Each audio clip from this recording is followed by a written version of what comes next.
Hello, dear friends. Something inside me was asking for a fourth chapter of the great art of alchemy, which I'm sure will not be the last, because there is a lot of material to be cut. We are not aware of the great cultural tradition that official teaching programs have hidden from us, and it is logical to be proud of it, of the extraordinary wisdom of our ancestors. Opinion piece. Science is sold. Scientists are sold to the highest bidder. The ancient sages were wiser. Commentary on Fulcanelli's last book. All creation groans in labor pains. Spain was the cradle of alchemy in Europe. Fission of the atom is a savagery for an alchemist. The bombardment of electrons breaks up atomic nuclei. This is kept at the limit of the balance of nature. Alchemy is a musical art, not an art of brutal collisions. Alchemy flourished in Seville and Santiago de Compostela. The alchemists of the past opposed the appetite of power. The alchemical opening of matter creates a dragon fight. Fusion, not fission, would be the right way to obtain energy. Ancient philosophers followed the ways of nature without haste. A hasty crystallization produces the prostitute dressed in scarlet. The artist reproduces the evolution of the cosmos until reaching transfiguration. We are not masters of changing the intimate structure of each atom of the universe. There is nothing more dangerous than believing oneself master of the blind flow of matter. There are limits to what is permitted, the transgression of which is not possible for human beings. The author of the Book of Job says clearly that here the pride of your waves is broken. The will to live historical time has petrified civilizations in the sands of time. The deeper the imbalance reached, the harsher the karmic correction will be. The laboratory of alchemy of El Escorial was created by Philip II and directed by Fray Custodio. Fray Custodio de Loeches was in charge of the royal apothecary of El Escorial for 30 years. Diego de Santiago held the official title of the style of His Imperial Majesty Philip II. The monastery of Silos in Burgos still preserves a large part of its old laboratory. Charles V and Philip II did it in secret to avoid the relentless persecution of the Inquisition. Strange elixirs, such as the deliquescences of Saint Posidius or the tears of Ondine, were elaborated. This royal alchemical laboratory worked at full capacity with some 500 stills. Its objective was to find the mythical philosopher's stone to convert simple metals into silver and gold. Spanish artists hid the secrets of alchemy throughout religious themes.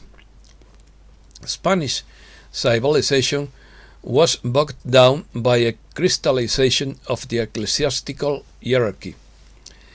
They left the workers of the great work in the destitution of a death without resources.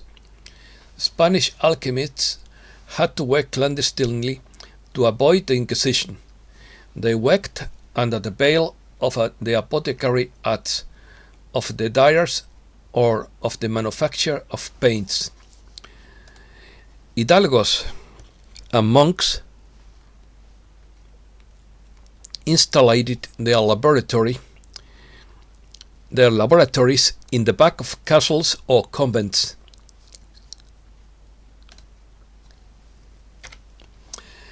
A false accusation of witchcraft or heresy would then have caused them prison on the stake. That is why the Spanish atheists transmitted the secrets of the great work throughout religious themes. Let's start. I'm correcting the text that explains this lapsus. The men of science have abandoned the control of their work to the new princes of politics, writes Fulcanelli in his latest book, Finis Gloria Mundi, on the interpretation of the painting of the same title by Juan de Valdés Leal, which is exhibited in the old hospital de la Santa Caridad in Seville. This painting represents the beginning of Spanish realism that casts an implacable gaze on the material and moral miseries of that time. According to Fulcanelli, the adepts of the past always put their disciples on guard against the appetite for wealth and power that kings had. That is why it was criminal to drop the atomic bomb on Hiroshima, ordered by Truman, not only because of the suffering inflicted on the direct victims, but also because of the breakdown that resulted for the soul and spirit of humankind. Fulcanelli also criticizes that in nuclear power plants the work hardly exceeds the preparatory stage, hence the accumulation of so much poisoned waste, whose current treatment is nothing more than a sinister farce. In his opinion, physicists have been content to break matter in order to discover its internal structure. It is often a matter of violent bombardments by streams of electrons rushing and crashing against the delicate architecture of atomic nuclei. This is why the nuclear power plant industry still continues to use the redoubled shock to wrest energy from spontaneously unstable bodies, which is kept at the limit of nature's equilibrium possibilities. On the contrary, alchemy is a musical art, an art of resonance and not of brutal collisions. This is manifested in the lute placed behind the mortar on the right pan of the scales in Valdés Leal's canvas. The artist reproduces the process that sustains the evolution of the cosmos on a smaller scale until reaching what the ancients called reintegration or transfiguration. The alchemical opening of matter establishes such resonances at the level of the nucleus that it is accompanied by a violent activity described as a combat of mythological dragons that it is absolutely necessary to dominate and contain. The scarlet prostitute. A too hasty crystallization produces the scarlet-clad prostitute of the Apocalypse, of the Book of Revelations, who attracts impurities, who nourishes no one, who no longer participates in the evolution of nature, and who is subjected to slow degradation. This prostitution of the great work occurs when one wants to take a shortcut and skip a necessary stage. The most fearful thing in human alchemy is the temptation to obtain a stable result before the fruit is ripe. The desire to live historical time when nothing has yet been achieved has petrified entire civilizations, of which nothing remains but walls buried in the sands of time, and many tombs despoiled by desecrators.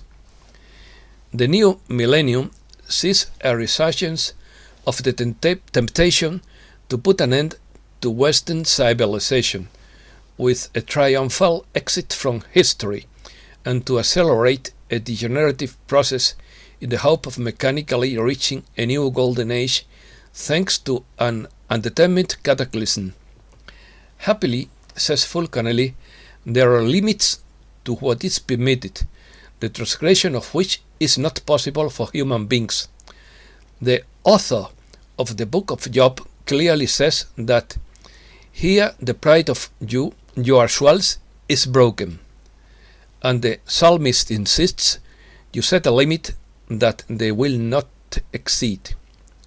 But, as it happens in Valdés Leal's painting, if the intervention of the divine hand is indispensable for the cosmic regulation, the deeper the imbalance reached, the harder will be the oscillations that will restore the sources to their optimum position, as it happened in the sinking of Atlantis. The ancient philosophers insisted on the need to hurry slowly and follow the ways of nature, but the symbol of the prostitute dressed in scarlet means that she has gone out the natural ways, because there is nothing more dangerous than believing oneself master of the blind forces that are inside the innate structures. We are not masters of changing at our pleasure the paths inscribed by the divine artist in the intimate structure of each atom of the universe. Spain. According to Fulcanelli, at the time Valdés Leal made his painting, Spanish civilization was bogged down as a result of a crystallization of the ecclesiastical hierarchy and by the requisitioning of the work of the oratones or clerics and the velatores or warriors, leaving the laboratores or workers in the destitution of a death without resources, symbolized by the almost totally disembodied skeleton of the third coffin of his painting. He believes that Spain exalted the Inquisition, ignited autos de fe, and persecuted with equal rigor its sages and its mystics.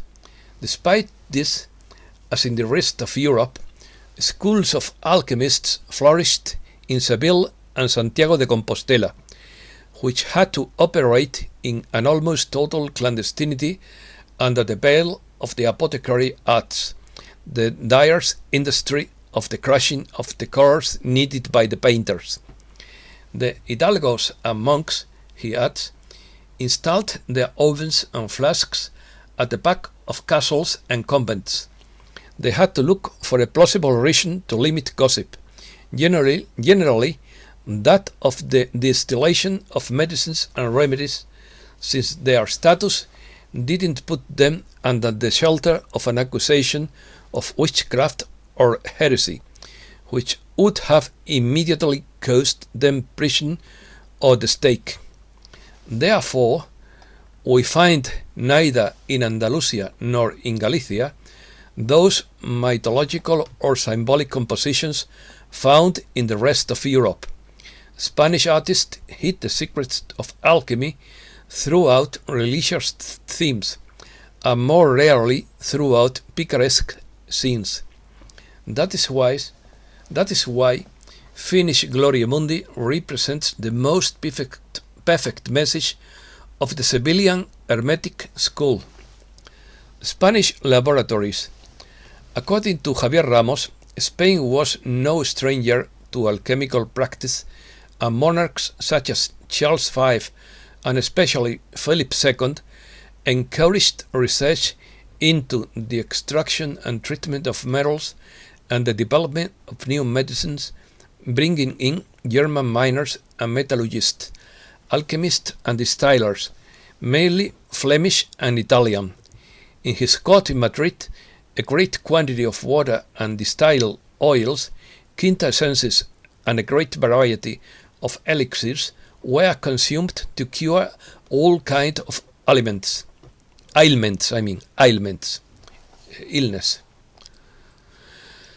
The best known and perhaps most studied alchemical laboratory of our geography, the immense Spanish philosophical abode, where alchemy was practiced with royal patronage, was undoubtedly the monastery of El Escorial.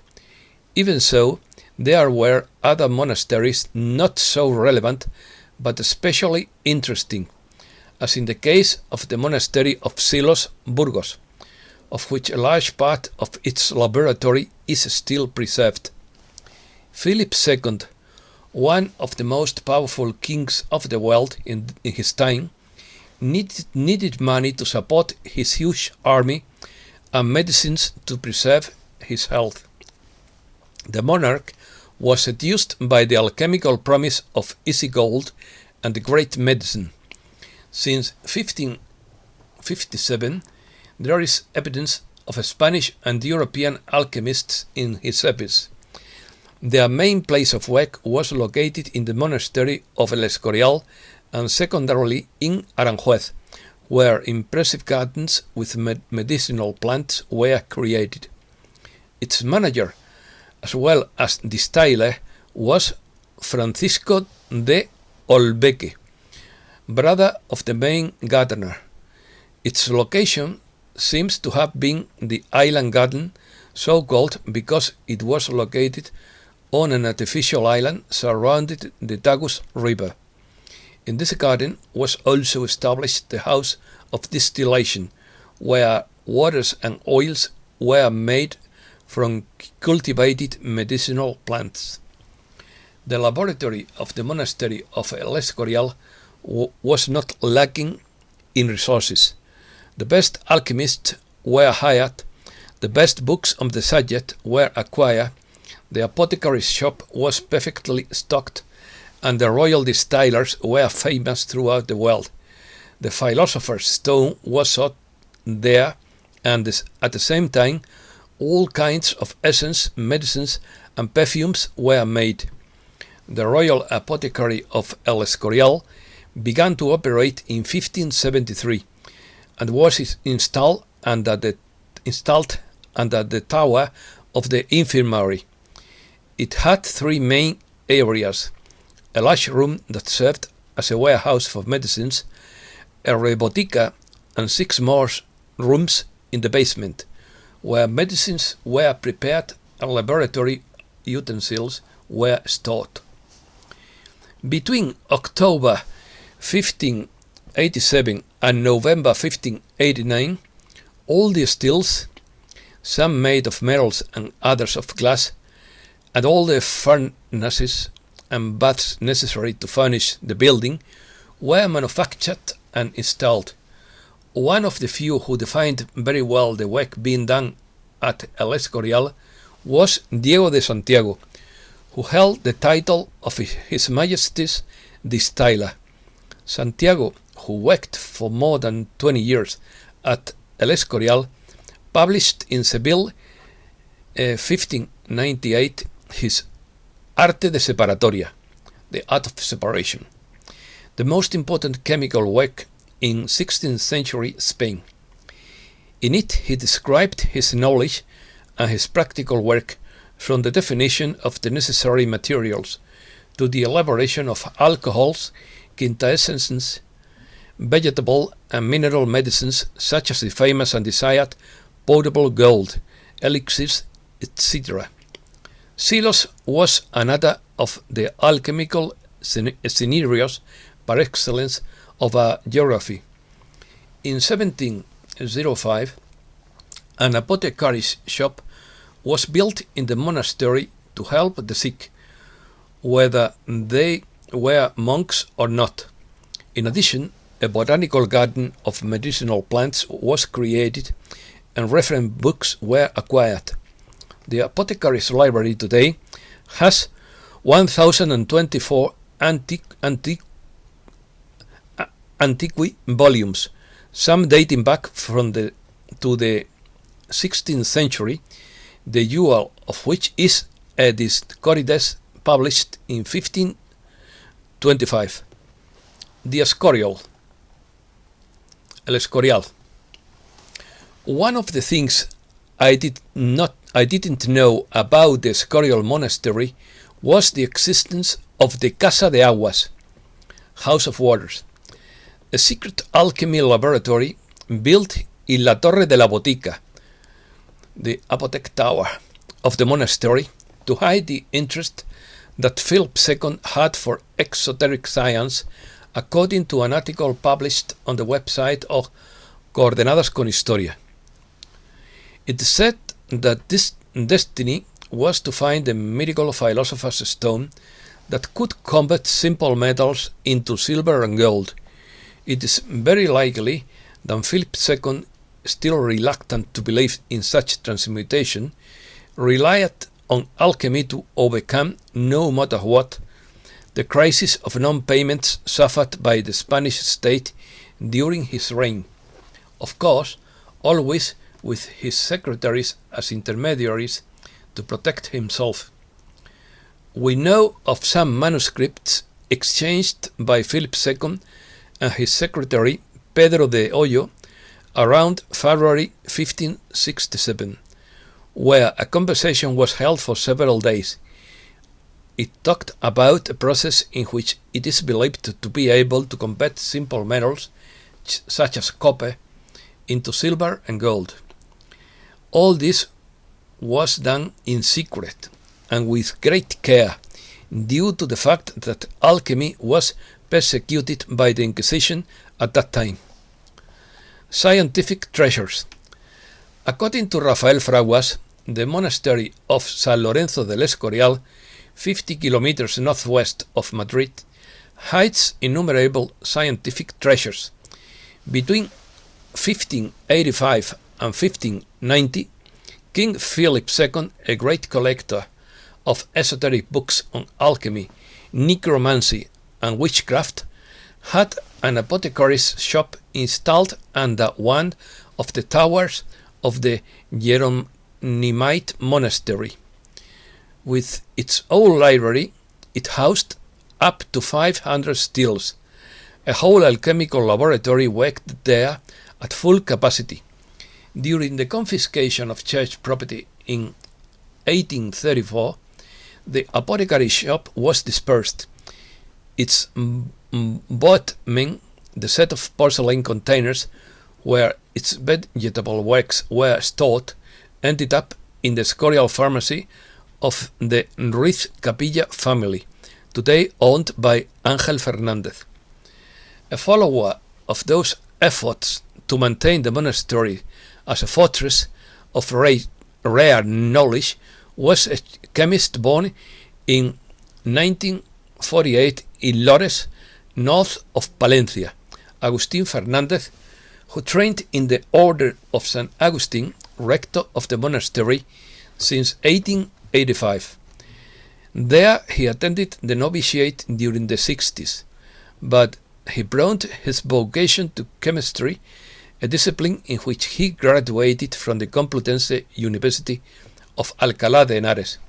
He would teach this subject for 2 decades at the Real Colegio Alfonso XII, which occupies the north wing of the monastery.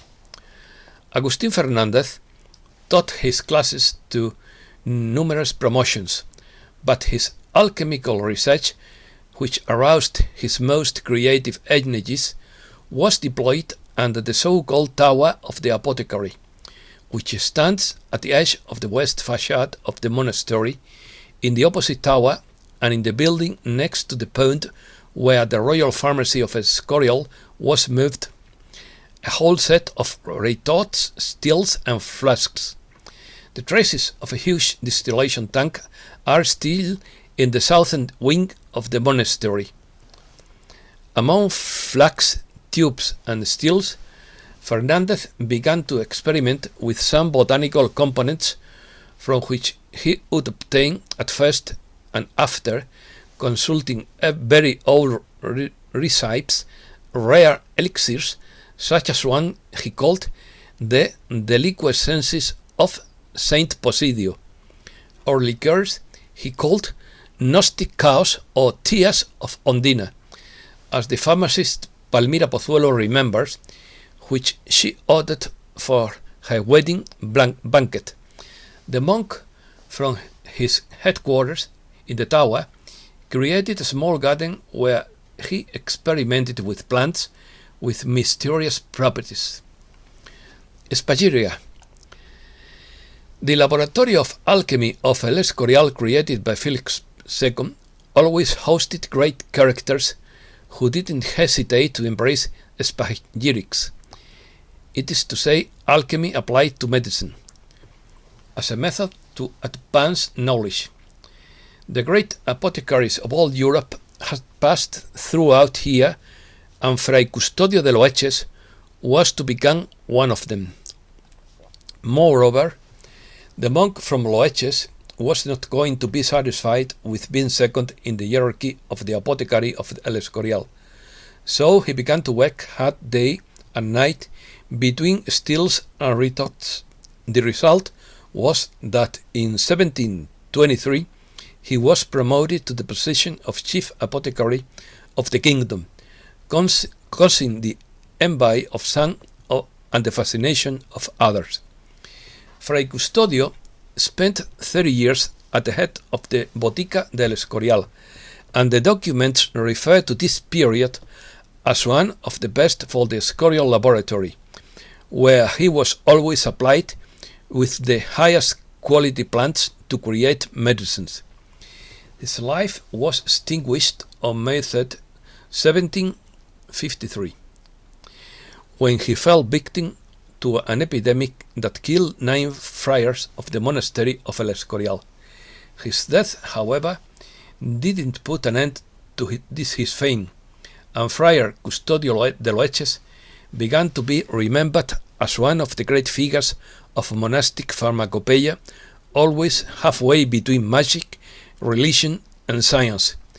Curious is the amount of books banned at the time that have remained in the library of the monastery of El Escorial, texts that collect these processes and where you can get a little closer to all this medieval era of alchemy, magicians, witches, and sorcerers. And that's all for today. Thanks a lot, dear friends.